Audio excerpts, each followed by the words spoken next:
In Chapter 7, you're introduced to the way that organizations structure themselves in terms of the roles and responsibilities that people occupy, as well as the hierarchy, the authority linkages between and among people in the organizations. This is commonly referred to as the formal structure of the organization, and is oftentimes illustrated by an organizational chart. What you may not necessarily have been introduced to before is what we term the informal structure of the organization. Those linkages, those connections between and among people in the organization, as well as the hierarchical relationships between and among people in the organizations that are not actually formally created by the organization. You might be asking yourself the question of how can somebody have authority? How can somebody have the means whereby they can influence others if they are not given that authority by the organization? And obviously, the answer to that is clear. Many people exercise influence and authority over others, even though they do not have the formal dictum or requirements to do so. They are able to exercise this influence and this power, oftentimes because of their expertise, or most times because of what we term their referent power. People listen to them, people acknowledge them, and are advised by them because they are liked, they're generally liked, or they are seen as someone that they can relate to.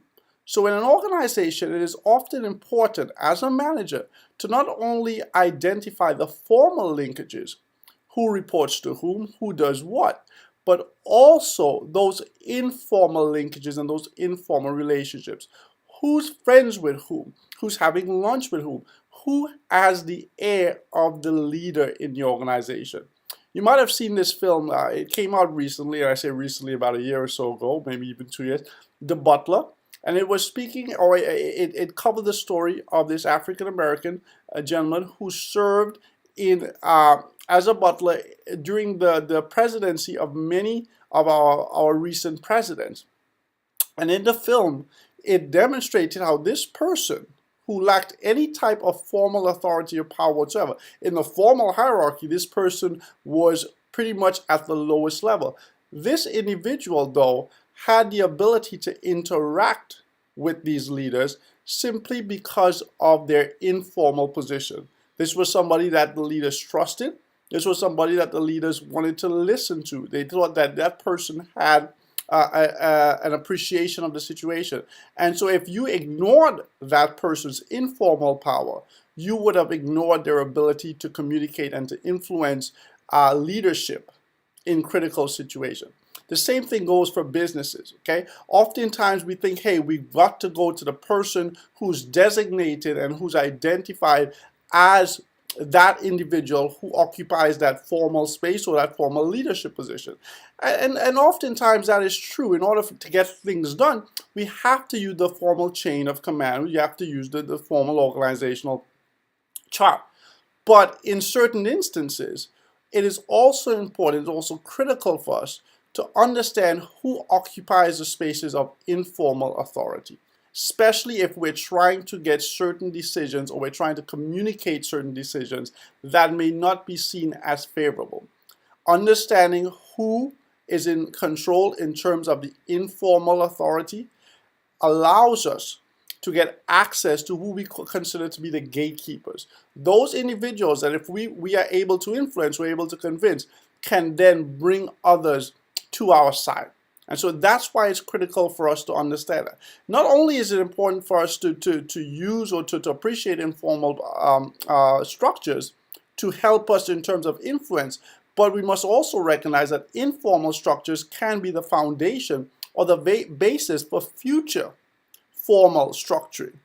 In essence, we can look at the prevailing relationships that may exist because of some type of informal friendships and arrangements and actually use those as the basis for a foundation for more formal. So I'll give you a perfect example.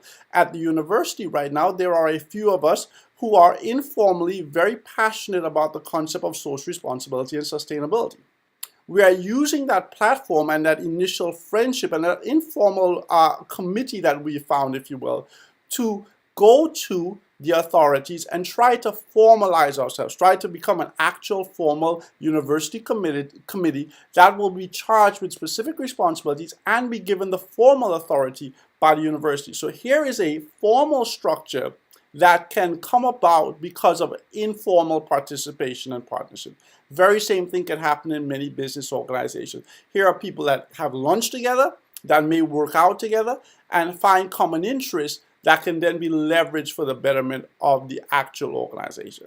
So what I wanted you to appreciate in this lecture is how important informal relationships, informal structures are to organizational structuring, decision making, and communication.